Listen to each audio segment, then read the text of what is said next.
ماشاء اللہ لا حول ولا قوة الا باللہ العلی العظیم اعوذ باللہ من الشیطان الرجیم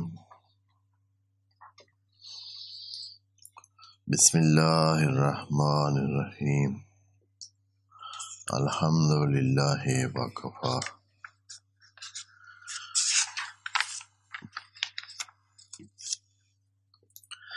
والصلاۃ والسلام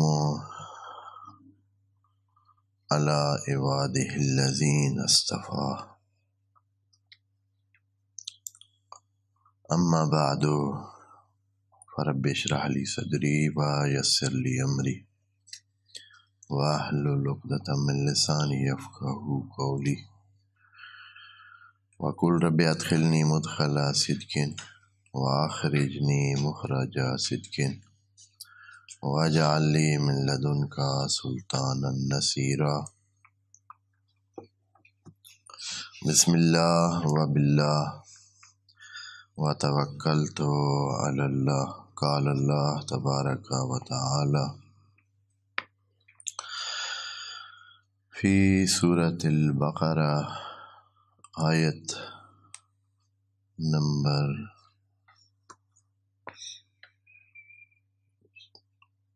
21 بسم اللہ الرحمن الرحیم یا ایہا الناس اعبدوا ربکم الذی خلقکم والذین من قبلکم لعلکم تتقون الذی جعل لکم الارض فراشا والسماء بناء وانزل من السماء ماء فاخرج به من الثمرات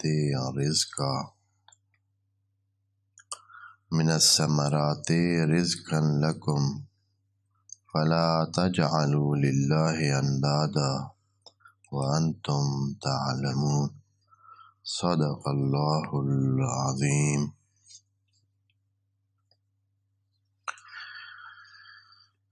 سورہ بقرہ کی یہ آیت انسانوں کو بندگی کی دعوت دے رہی ہے،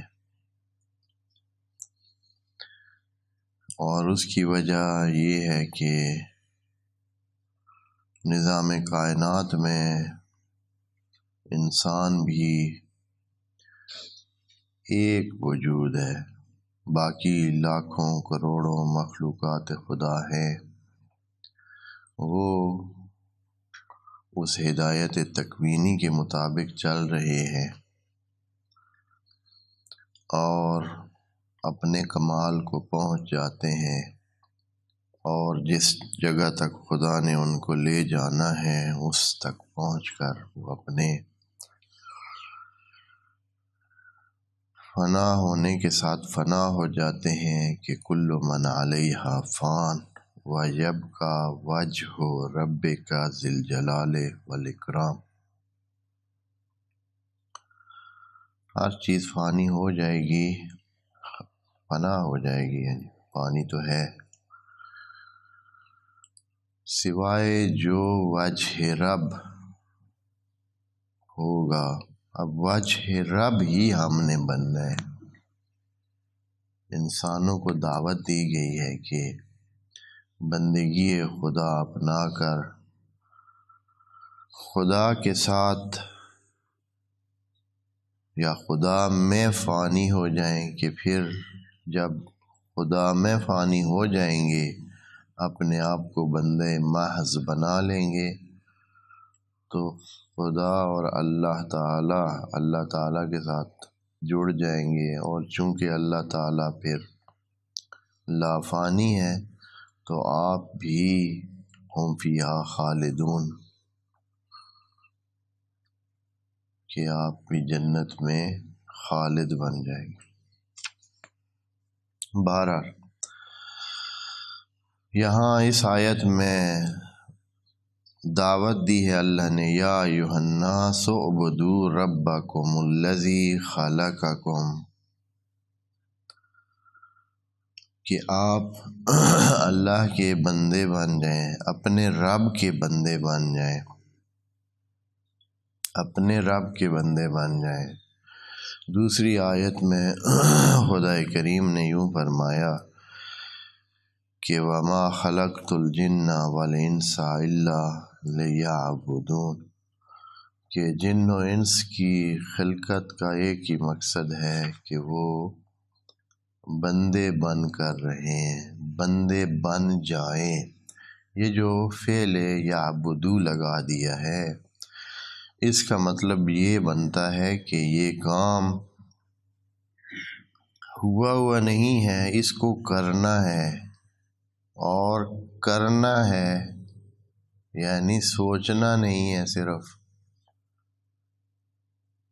وہ جو ایک طرف بتایا تھا، ایک طبقہ بتایا تھا لوگوں کا جو کہتے تھے وَمِنَ النَّاسِ مَن يَقُولُ آمَنَّا، وہ صرف سوچتے تھے کہ ہم بندے ہیں، ہم مانتے ہیں ہم اللہ کے بندے ہیں، لیکن بندے بن کے دکھاتے نہیں تھے۔ یہاں خدا کریم فرمایا اعبدو، بندے بن کے دکھائیں۔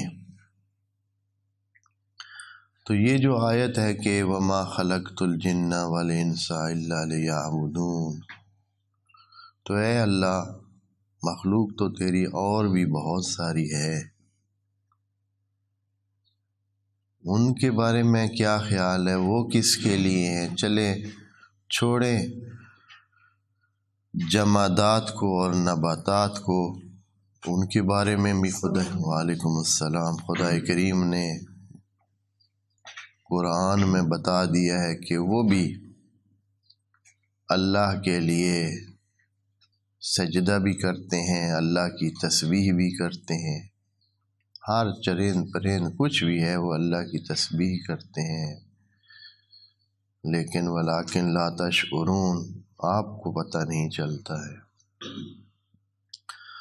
تو اے اللہ ملائکہ کے بارے میں کیا خیال ہے؟ وہ بھی تو ہیں، ان کے بارے میں تو نہیں فرمایا کہ وَمَا خَلَقْتُ الْمَلَائِكَةَ إِلَّا لِيَعْبُدُونَ، جن اور انس کے بارے میں کہا ہے۔ تو اللہ سبحانہ نے قرآن میں دوسری جگہ پہلے ہی کہہ دیا ہے کہ اے انسانوں، جو ملائکہ ہیں ہم عباد مکرمون، وہ پہلے ہی بندے بن چکے ہیں، وہ پہلے سے ہی کیا ہیں؟ بندے ہیں۔ وَهُمْ بِأَمْرِهِ يَعْمَلُونَ، قرآن میں آیت میں ایک حصہ ہے کہ وَهُمْ بِأَمْرِهِ يَعْمَلُونَ، وہ اللہ کے امر کے مطابق عمل کرتے ہیں۔ ہم عباد مکرمون، وہ اللہ کے مکرم اور محترم بندے ہیں، یعنی وہ بندے بن چکے ہیں۔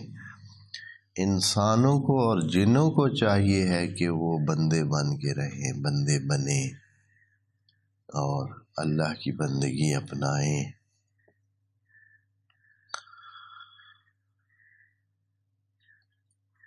اللہ سبحانہ نے اسی قرآن میں کچھ انسانوں کو سرٹیفکیٹ دیا ہے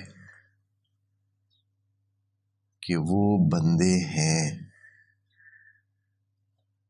وہ ہمارے بندے ہیں۔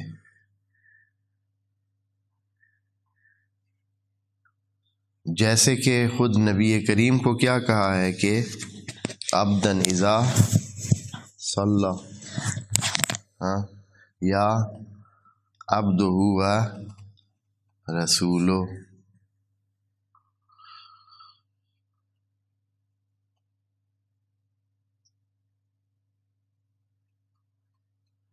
یا باقی کچھ انبیاء کے بارے میں اللہ نے ان کو یہ سرٹیفکیٹ دے دیا ہے کہ انہوں نے عبد بن کے دکھایا ہے، وہ اللہ کے بندے بن کے رہے ہیں، تو اللہ نے کہا ہے کہ وہ ہمارا عبد ہے۔ جیسے حضرت ابراہیم کے بارے میں کہا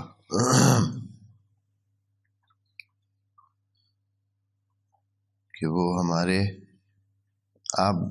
عبید میں سے ہے، اور باقی بھی انبیاء کے بارے میں یہ جملہ بولا گیا ہے کہ وہ ہمارے عباد میں سے ہیں۔ تو کچھ کے لیے اللہ تعالیٰ نے یہ بات قرآن میں بتا دی ہے، جیسے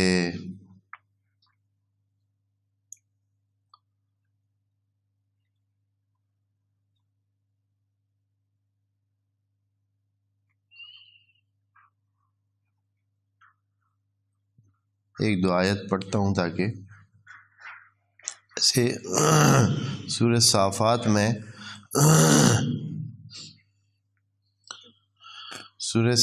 میں بتایا ہے کہ حضرت موسیٰ اور حضرت ہارون کے بارے میں انہما من عبادنا المؤمنین،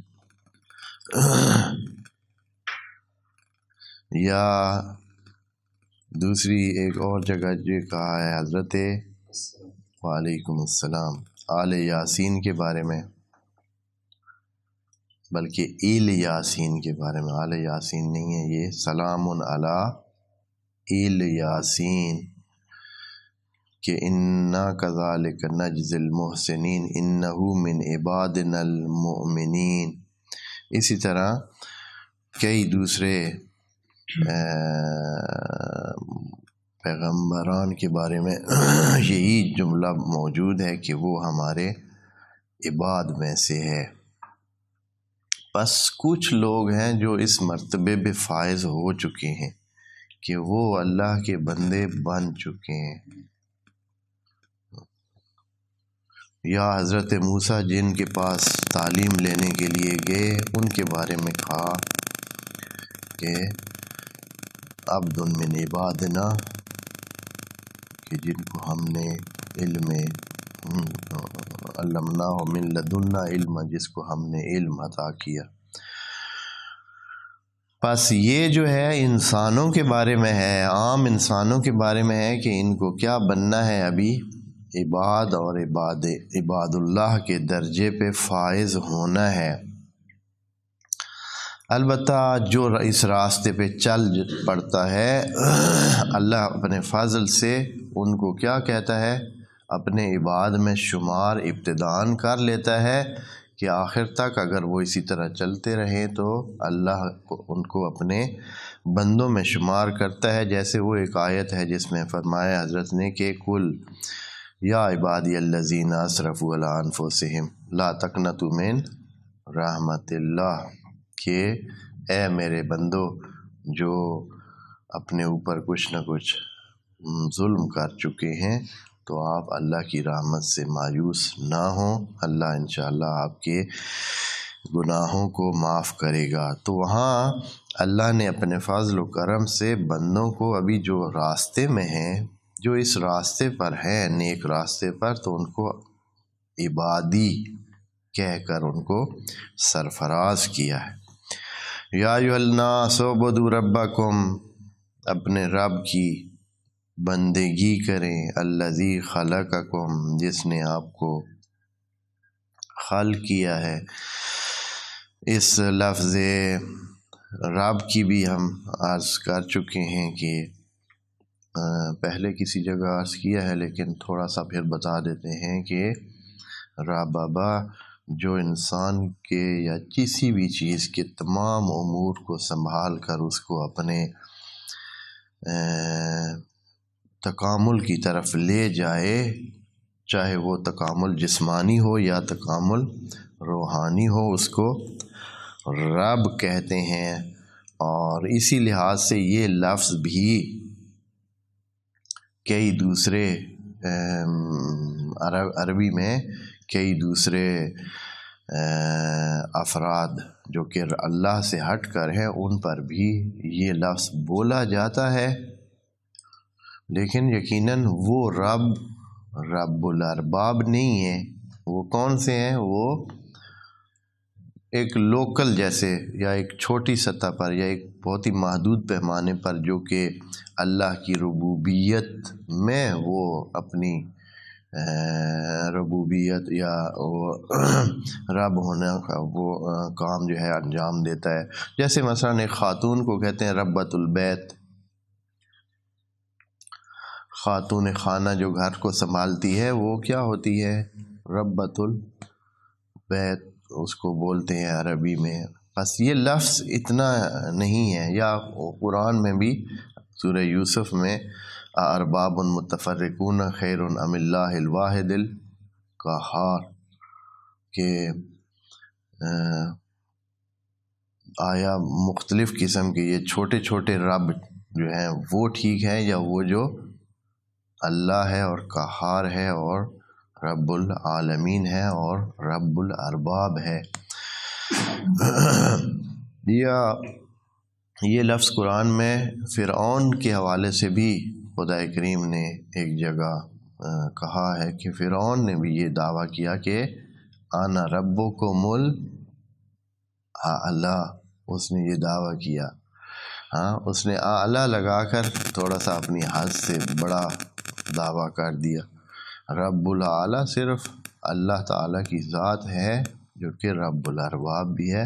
بہرحال لفظ اتنا مہم نہیں ہے کہ اب اس میں مختلف لوگ جو بول دیتے ہیں، اگر وہ رب الارباب کہیں تو پھر اس میں مذائقہ ہے، اور رب الارباب صرف اللہ سبحانہ کی ذات ہے، اور وہی اس لیے کہ رب الارباب ہونے کے لیے ضروری ہے دوستو کہ وہ خالق بھی ہو، اور چونکہ اللہ کے سوا مبدع اور بارئ اور خالق اول کوئی اور نہیں ہے، تو رب ہونے کی حیثیت حاصل کرنا بھی کسی کے بس کی بات نہیں ہے۔ تو چھوٹے موٹے بعض امور کو سنبھالنے والوں کو عرب لوگ رب کہہ دیتے ہیں، لیکن اس سے مراد وہ رب جو بے نیاز ہو وہ مراد نہیں ہوتا ہے۔ یہ چھوٹے موٹے رب سارے محتاج اور نیاز مند اور فقیر ہوتے ہیں۔ یا ایھا الناس انتم الفقراء الی اللہ واللہ هو الغنی۔ تو رب کا معنی بھی اس طرح سمجھ لیں، اور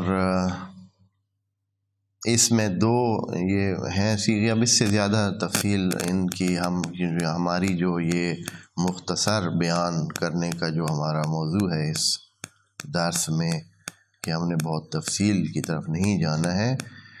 ایک اور صیغہ، ایک اور مادہ بھی ہے ربایا، اس کا بھی اس کے ساتھ ملتا جلتا معنی بنتا ہے، جو کہ رابابا سے ہے مختلف۔ بہرحال جو تفصیل دیکھنا چاہیں تو وہ دونوں مادوں کو لغت میں دیکھ سکتے ہیں۔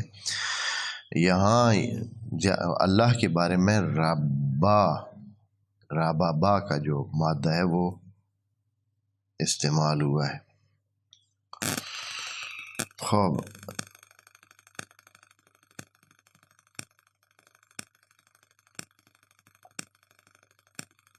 الذی خلقکم، خلقہ کے بارے میں کل عرض چکے ہیں۔ والذین من قبلکم، اچھا والذین من قبلکم یعنی خدا کریم فرما رہے ہیں کہ اللہ نے خلق کیا ہے آپ کو، اور جو آپ سے پہلے تھے، جو آپ سے پہلے تھے۔ اب اس کی کیا وجہ ہو گئی کہ اے اللہ اگر ہمیں خلق کیا ہے تو نے، تو اگلے جو ہم سے پہلے تھے تو ان کو بھی تو نے ہی خلق کیا ہوگا۔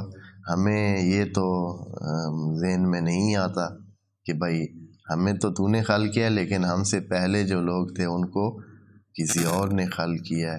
تو یہاں یہ ذکر کرنے کی کیا ضرورت تھی والذین من قبلکم؟ یہ بہت مہم اس وجہ سے ہے کہ اکثر انسانوں میں یہ مسئلہ موجود ہے اکثر انسانوں میں یہ مسئلہ موجود ہے کہ وہ گزرے ہوئے مہم افراد کو اپنے لیے کچھ بنا لیتے ہیں، گزرے ہوئے مہم افراد کو کیا بنا لیتے ہیں؟ اپنے لیے کچھ نہ کچھ سمجھ لیتے ہیں کہ وہ افراد بہت مہم تھے۔ ممکن ہے کہ کوئی اپنے باپ دادا کو ہی بہت مہم جان لے، جیسے کہ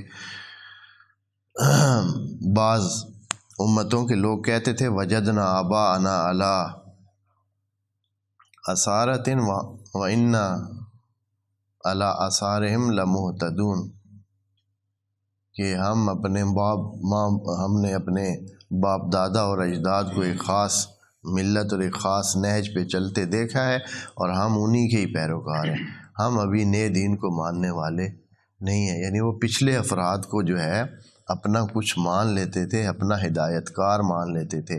یا اور بھی کئی ہیں جو پیچھے گزرے ہوئے افراد کے بارے میں کچھ خاص ہی نظر رکھ لیتے ہیں، تاریخ کا پتہ ہوتا نہیں ہے ان کا اس زمانے میں کیا ہوا ہے، تو بڑی اہمیت دے دیتے ہیں۔ خدا کریم نے یہاں کہا ہے کہ بے فکر ہو جائیں، آپ کو بھی ہم نے خلق کیا ہے اور وہ جو آپ سے پہلے تھے ان کو بھی ہم نے خلق کیا ہے، بس وہ بھی خدا بننے یا الہ بننے کے یا رب بننے کے قابل نہیں ہے۔ آپ نے بندہ بننا ہے تو وہ ہمارے بندے بننے، ان کے بندہ بننے کی ضرورت نہیں ہے۔ والذین من قبلکم، حاصل کیا ہوگا اے اللہ؟ تیری بندگی کر لی ہم نے، کیا حاصل ہوگا؟ تو پھر خدا کریم فرماتا ہے کہ وہ جو اسی صورت کے اول میں ہم نے کہا ذالک الکتاب لا ریب فیہ ھدی للمتقین، کہ یہ متقیوں کی ہدایت کا باعث ہے، تو پھر آپ کیا بن جائیں گے؟ متقی شمار ہوں گے۔ لعلکم تتقون، تاکہ آپ بچ سکیں۔ تتقون کس سے؟ وہ تو پہلے بتا چکے ہیں کہ بچنا کس سے ہے۔ یا ایھا الذین آمنوا قوا انفسکم واہلیکم نارا، اے ایمان والو اپنے آپ کو اور اپنے گھر والوں کو آگ سے بچا لیں۔ کو اسی بابے یعنی تتقون بھی اسے وقع کے باب سے ہے جس سے امر ہے، کو انفسکم، بچا لیں اپنے آپ کو۔ تو یہاں بھی خدا کریم فرما رہا ہے لعلکم تتقون، بندگی آپ اپنائیں گے تو آپ کے بچنے کا امکان پیدا ہو جائے گا اور پھر آپ بچ جائیں گے اور اس جہنم میں جانے سے گریز کر لیں گے۔ یہاں کسی بھی بات کے سمجھانے کے یا کسی بات کے منانے کے اور اپنی طرف راغب کرنے کے، تبلیغ کرنے کے 3 طریقے ہیں یا 3 درجے ہیں۔ ہم نے پہلے یہ بات پتہ نہیں کسی اور بحث میں بھی عرض کی ہوئی ہے کہ انسانوں کو سمجھانے کے 3 درجات ہیں۔ ایک انسان کو پہلے درجے پر کس بات سے؟ عقل اور شعور، اس کے عقل اور شعور کو کام میں لایا جاتا ہے اور اس کے عقل اور شعور کو واسطہ بنا کر اس کو بات سمجھائی جاتی ہے کہ عقل یہی کہتا ہے کہ یہ بات مانی جائے، اللہ کی فرمان برداری کی جائے۔ خود عقل کہتا ہے چاہے کوئی نفع اس سے حاصل ہو یا نہ ہو سکتا ہے نقصان ہو، وقت ضائع ہو۔ جیسے کہ آپ کسی بات کو، آپ کو کسی کام کرنے کے لیے عقل آپ کو کہتا ہے تو آپ کرتے ہیں، چاہے آپ کو ممکن ہے کہ اس میں آپ کو کیا کرنا پڑتا ہے، اپنا وقت دینا پڑتا ہے، اپنا پیسہ لگانا پڑتا ہے، لیکن چونکہ آپ کو عقل اور شعور اور احساس کہتا ہے کہ یہ کام کرنا ہے تو پھر آپ کرتے ہیں۔ مثلاً آپ کسی مریض کو تیمارداری کے لیے جاتے ہیں، آپ کے اخراجات ہو جاتے ہیں، لیکن آپ کو یہ خاص احساس جو اس کے ساتھ موجود ہے وہ آپ کو مجبور کرتا ہے کہ یہ کام آپ کریں۔ تو بس پہلا مرحلہ یہ ہے کہ انسانوں کو عقل کے ذریعے منایا جائے اور بات سمجھا دی جائے۔ اللہ بھی اسی طرح کرتا ہے، پہلے درجے پر کیا کرتا ہے انسانوں کے عقل کو جھنجھوڑتا ہے۔ اور یہ جو ان آیات میں ذکر ہے یہ بھی وہی مرحلہ ہے کہ انسانوں کو سمجھاتا ہے کہ آس پاس کو دیکھ لیں، اپنی زندگی کو دیکھ لیں، اپنے آپ کو دیکھ لیں، آپ کو کیسے بنایا، کس سے طرح بنایا، کس چیز سے بنایا۔ یہ جو مراحل طے کر کے یہاں تک پہنچ گئے ہیں، ایسے ہی تو نہیں ہو گیا ہے، کچھ تو ہوا ہے، کچھ تو ہو رہا ہے، کوئی تو کرنے والا ہے، کوئی تو آثار ہیں، کوئی سلسلے ہیں۔ اس کی وجہ سے انسان اس پانی کے ایک ذرے سے کیا بن جاتا ہے، یہ چلتا پھرتا انسان بن جاتا ہے، اس حد کو پہنچ، اور وہ بھی بہت ہی سیٹ، یعنی کیا اس میں کوئی یہ نہیں بنا ہوا ہے جیسے ابھی انسان بناتے ہیں نا، ایک قسم کے انسانوں کو چیزیں بناتے ہیں تو اس میں کیا ہوتا ہے، ان کے پاس فریم ہوتا ہے، فرما ہوتا ہے، مختلف قسم کے ڈھانچے، اور وہ خاص قسم کے فریم لگا کر اس کو ایک خاص شکل دیتے ہیں۔ لیکن خدا کی یہ جو بنائی ہوئی مخلوق ہے اس میں اس کے جین میں اس کا ڈھانچہ موجود ہوتا ہے، اس جین میں وہ ڈھانچہ موجود ہوتا ہے، اس نے خود ہی اسی ڈھانچے کی طرف آ کر اسی چیز کو اس نے بننا ہوتا ہے۔ یہ نہیں کہ اب انسانوں کے لیے کوئی پہلے سے وہ جو ہے نا ٹھپا بنا ہوا ہے، یا وہ جو جیسے فرما یا جو اینٹیں بنانے کے لیے کیا ہوتا ہے، سانچہ، ہاں، کہ اس سانچے میں لگا کر باہر کر دیتے، نہیں، اس سے اس کے جین میں جو ہے نا اس کے وہ اسی ذرات میں، یہ پانی کے ذرے میں وہ ساری اس کی آخر تک کی کہانی جو ہے وہ لکھی ہوئی ہوتی ہے کہ اس نے کس حد تک جانا ہے، اس کا رنگ کیا ہونا ہے، اس کے یعنی جسم کے جو ڈیل ڈول ہیں وہ سارے اس میں کیا ہوتے ہیں، اندر اس کے درج ہوتے ہیں، اور اسی کے مطابق وہ جاتا ہے۔ تو بس انسان کو یہ اللہ تعالیٰ اس انداز میں پہلے اس انداز میں سمجھاتا ہے کہ اس آس پاس کی دنیا کو، اپنی خلقت کو ذرا دیکھو اور مان جاؤ کہ کوئی ہے جو تمہاری اس خلقت کا باعث بننا ہے، تو اسی کو ماننے کا دوسرا لفظ عبد ہونا ہی ہے۔ جب انسان یہ مان لے کہ کوئی ہے اس کو بنانے والا، تو اللہ بھی اپنے اس آیت سے، اور یہ جو ابھی آگے اس کی آیت ہے، پہلے طریقے پر بات کر رہا ہے، یعنی انسانوں کو عقل کے ذریعے ان کو سمجھانے کی کوشش کر رہا ہے۔ دوسرا اور تیسرا طریقے کا میں سرسری ذکر کرتا جاتا ہوں، آگے جب آئے گا تو پھر انشاءاللہ اس کی طرف توجہ دلا دیں گے۔ دوسرا طریقہ یہ ہے کہ انسانوں کو کیا کیا جاتا ہے، کسی چیز کا لالچ دیا جاتا ہے، کسی چیز کی بشارت دی جاتی ہے کہ آپ یہ کام کریں آپ کو یہ چیز ملے گی۔ سارے انسان ابھی تقریباً جہان میں جتنے بھی ہیں جو کام میں جتے ہوئے ہیں، کام لگے ہوئے ہیں، تو وہ کس وجہ سے کام کر رہے ہیں، اپنی خوشی سے کام کر رہے ہیں بھائی۔ عقل ان کو کہتا ہے کہ کام کریں بھائی، ان کے شعور نے بڑا ان کو مجبور کیا ہوا ہے کہ وہ کام کر رہے ہیں۔ ہاں، کس وجہ سے کام کر رہے ہیں کہ ان کو کچھ ملنا ہوتا ہے، اپنے کام کے بدلے میں ان کو کچھ ملنا ہوتا ہے، تو وہ سارے کام کرتے ہیں، فرما برداریاں کرتے ہیں، ایک دوسرے کی مانتے ہیں اور اپنا ٹائم دیتے ہیں۔ اور تیسرا مرحلہ ہوتا ہے کہ جو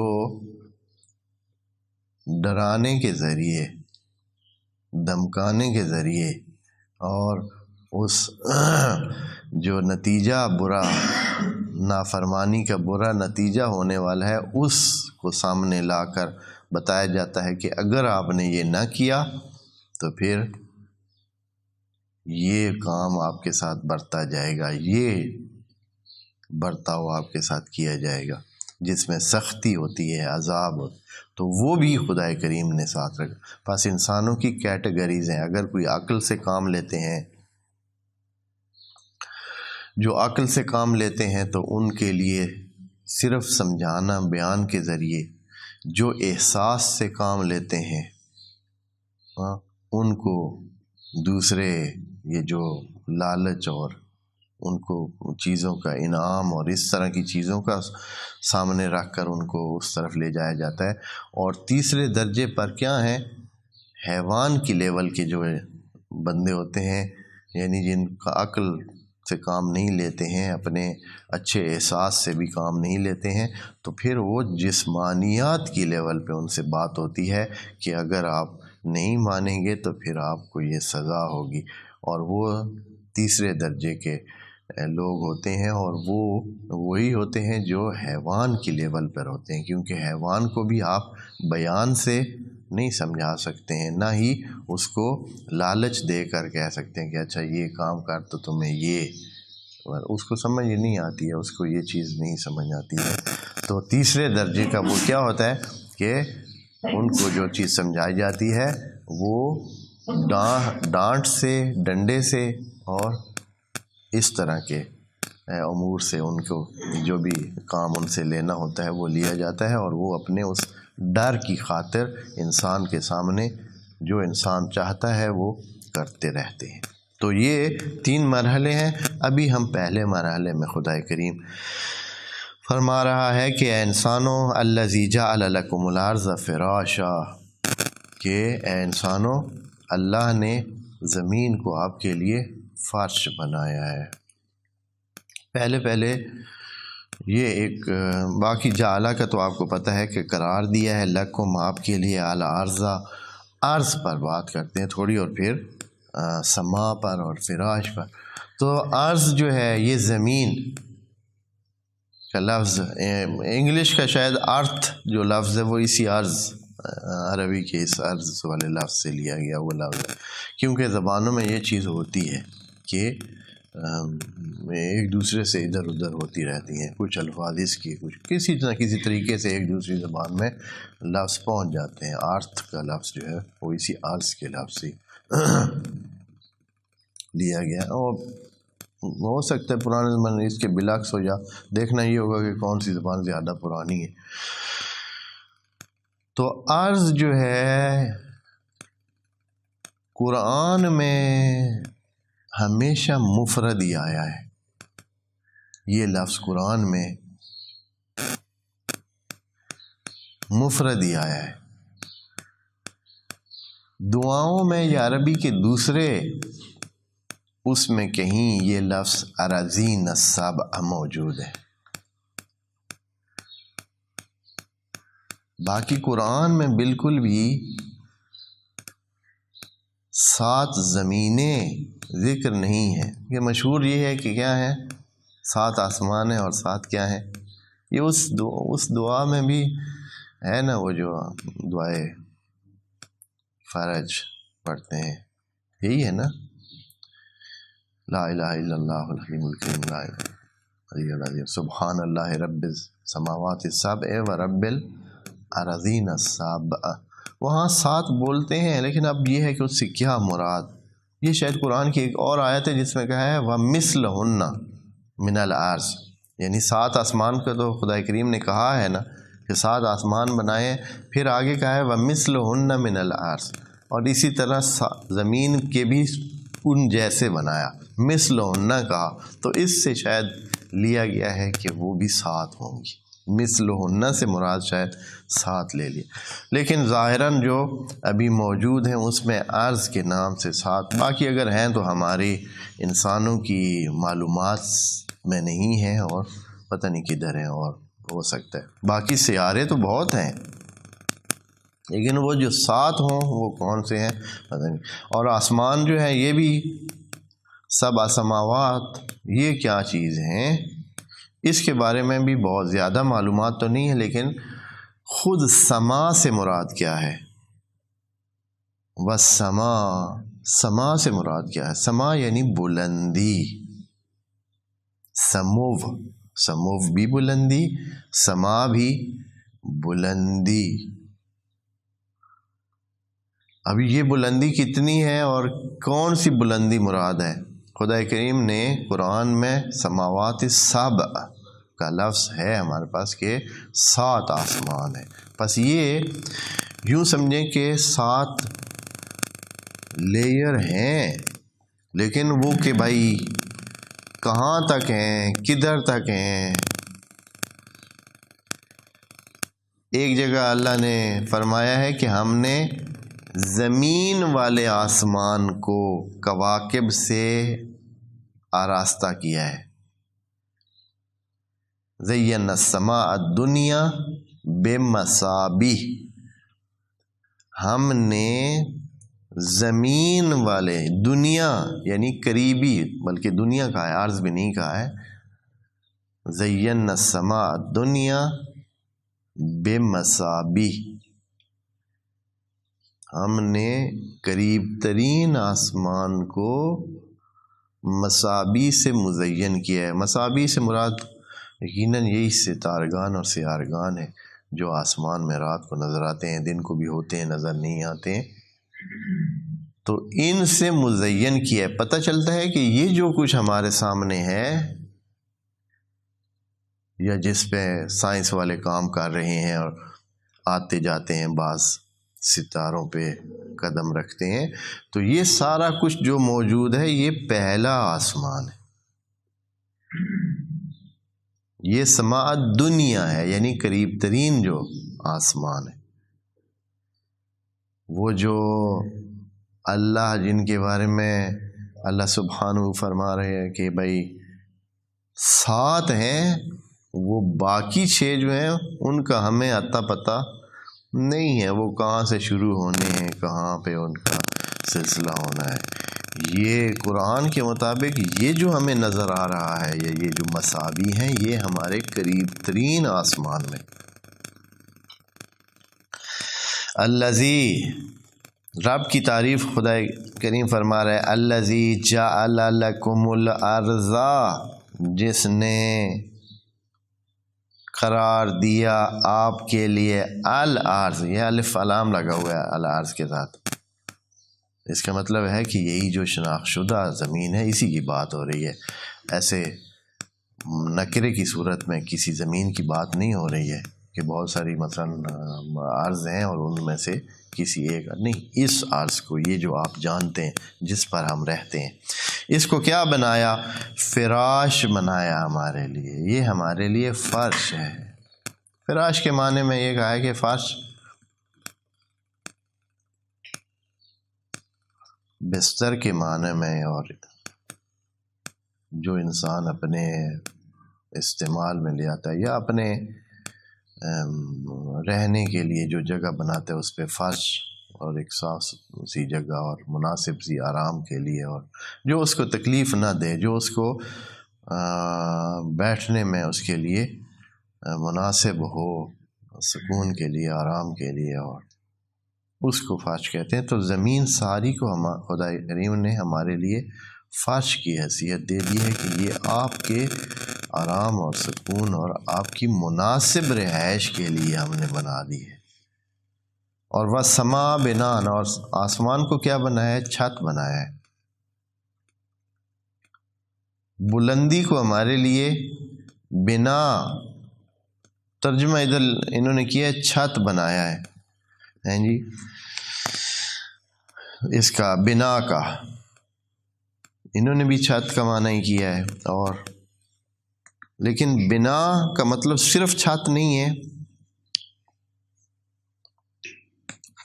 بنا یعنی بلڈنگ، بنا یعنی جس کی 4 دیواری بھی ہوتی ہے اور چھت بھی ہوتی ہے، اس کو کہتے ہیں۔ تو ادھر پھر کیسے اس کا معنی ہو سکے گا؟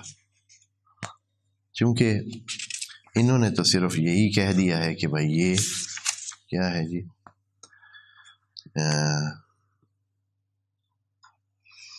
چھت ہے،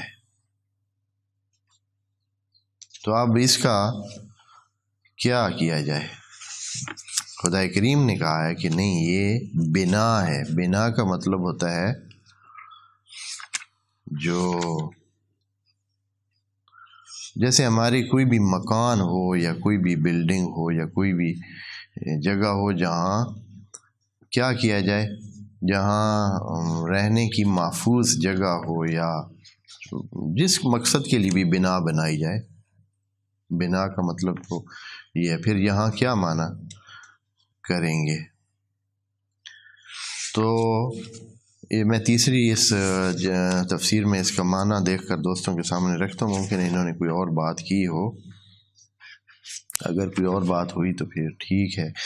یہ فرماتے ہیں تاکہ دوزخ سے آپ محفوظ رہو، اس کی بندگی جس نے تمہارے لیے زمین کو بچھونا اور آسمان کو چھت بنایا. یہاں بھی وہی لفظ کا معنی چھت ہی کیا گیا، جبکہ بنا کا عرض کیا ہے کہ معنی صرف چھت نہیں ہے. مثلا کوئی کہے کہ میں نے اپنے گھر کی بنا پر مثلا گارڈر اور ٹی آئرن ڈالے ہیں. نہیں، بنا پر نہیں ہوتا ہے، بنا تو سارے اس مجموعے کو کہتے ہیں. تو یہاں وہ جو سائنسی صورت ہے وہ سامنے آتی ہے، اس لیے کہ یہ جو سما ہے اس سے مراد یہ جو ہمارے سروں پر ایک ٹائم میں موجود ہوتا ہے یہ تو مراد نہیں ہے. ہمارے آس پاس سارا کیا ہے؟ سما ہے، بس دائرے میں ہے. یہ جو سما جس کو بول رہے ہیں یہ دائرے میں ہے، اور وہ دائرہ ایک بنا ہے. دائرہ پورے کا پورا، ہاں ہمارے اوپر تو صرف ایک سائڈ سامنے لگی، لیکن ہمارے آس پاس میں بھی وہ موجود ہے. ہمارے نیچے بھی جو ہے وہ کیا ہے؟ موجود ہے. بس ہمیں ہر طرف سے محفوظ رکھنے کے لیے ایک بلڈنگ ہے. یہ زمین ایک خاص دائرے میں ہے، اور اس کے دائرے میں آس پاس جو ہے چاروں طرف اس سما نے اس کو گھیرا ہوا ہے. یہ جو گیسوں کا مجموعہ ہے جس کو اوزون لیئر کہتے ہیں، جو کہ ہمیں کاسمک شعاعوں سے بچاتا ہے، سورج کی ان ضرر رساں شعاعوں سے بچاتا ہے، یا دوسرے سیاروں کے جو وہ ان کے گریوٹی کے زور ہوتا ہے اس سے ہمیں بچاتا ہے. وہ دائرے وار پوری طرح ہمارے آس پاس میں ہے. ایسے نہیں ہے کہ صرف ایک سائڈ پہ ہے کہ ہم کہیں کہ یہ چھت ہے. نہیں، واقعاً بلڈنگ ہے، پوری بنا ہے، چاروں طرف ہے. اور ایسے نہیں کہ صرف اس طرف ہے، ادھر بھی ہے. جیسے بلڈنگ کے 6 زاویے ہوتے ہیں نا، کسی بھی بلڈنگ کے کتنے ہوتی ہے؟ بلڈنگ کی جو ساخت ہوتی ہے مکعب ہوتی ہے، 6 اس کے سائڈیں ہوتی ہیں، شمال جنوب مغرب مشرق اوپر نیچے، 6 سائڈیں ہوتی. تو ہمارے بھی 6 سائڈوں سے ہم محفوظ ہیں اور دھیان کیا گیا ہے. اس لیے یہ جو ہے والسماء بناء، اور آسمان یا اس جو، اور اس سے مراد عرض کیا ہے کہ وہ یہاں سے شروع ہونے والا، یعنی جہاں سے یہ لیئر شروع ہوتے ہیں گیسوں کے، وہاں سے یہ آسمان شروع ہو رہا ہے اور جا رہا ہے. تبھی تو وَأَنزَلْنَا مِنَ السَّمَاءِ مَاءً، یہ کہ جو ہمارے اوپر تقریباً 3-4 کلومیٹر یا اس سے تھوڑا سا اوپر بادل ہوتے ہیں، مطلب مختلف ہوتے ہیں، ان کے بھی لیئر ہوتے ہیں. تو اسی ایریا کو اور اس سے اوپر جتنی بھی جگہ ہے اس سب کو آسمان کہتے ہیں، سما کہتے ہیں. تو خدا کریم نے کہا ہے کہ اس کو ہم نے بنا بنایا ہے، آپ کے لیے ایک بلڈنگ اور محفوظ جگہ بنائی ہے جس کے اندر آپ محفوظ ہیں. اور واقعاً ہم محفوظ ہیں، نہیں تو کب کی جو ہے ہماری زمین کو کیا ہے دوسرے سیارے اچک لیتے، یا جو انسانوں کو جو ہے یہاں سے کیا ہو جاتا ان شعاعوں کی وجہ سے، اور وہاں جو آسمانوں میں ایکٹیویٹی ہو رہی ہے اور سلسلے ہو رہے ہیں، تو اس کی وجہ سے یہ انسان یہاں محفوظ نہ ہوتے، بلکہ کیا ہو جاتے، بلکہ یہ جو درمیان میں لیئر اگر ہٹ جائے تو صرف اسی سورج کی روشنی سے ہی انسان مر جائے، یعنی اس کے جو ضرر رساں لہریں ہیں ان سے انسان سارے کیا ہو جائیں، ختم ہو جائیں گے، کچھ ٹائم سے بھی زیادہ نہیں رک سکیں گے. یہ تھوڑا سا ابھی ایک زاویے میں اس کا جو ہے نا وہ لیئر کا سوراخ ہوا ہے، تو انسانوں کے لیے بڑی مصیبت بنی ہوئی ہے. اور انسانوں میں یہ زمین پر اتنی تبدیلیاں آ رہی ہیں، شاید یہ علامت کے طور پر ہے کہ بھائی دیکھ لیں، یہ جو آسمان کے اوپر آپ کے ایک خاص قسم کی تہیں ہم نے گیسوں کے اوپر رکھی ہوئی ہیں، یہ اس لیے ہیں کہ تاکہ آپ کو وہ جو ضرر رساں نقصان دہ عناصر ہیں جو دوسرے سیاروں سے یہاں آ سکتے ہیں ان سے بچایا جا سکے۔ تو بہرحال انشاءاللہ اس کے آگے آیت کا کچھ حصہ رہ گیا، آیت نمبر 22 کا، تو وہ بھی عرض کریں گے۔ یہ جو یہاں تھوڑی سی دیر ان لفظوں پہ اس لیے ہو جاتی ہے کہ یہ بنیادی لفظ ہیں، ایک دفعہ آپ سن لیں گے تو انشاءاللہ اس کے بعد پھر ہمیں پتہ ہوگا کہ آپ نے یہ ذہن میں موجود ہے معانی، تو ہم اس پہ پھر آگے جلدی انشاءاللہ چلتے جائیں گے۔ والسلام علیکم ورحمۃ اللہ وبرکاتہ۔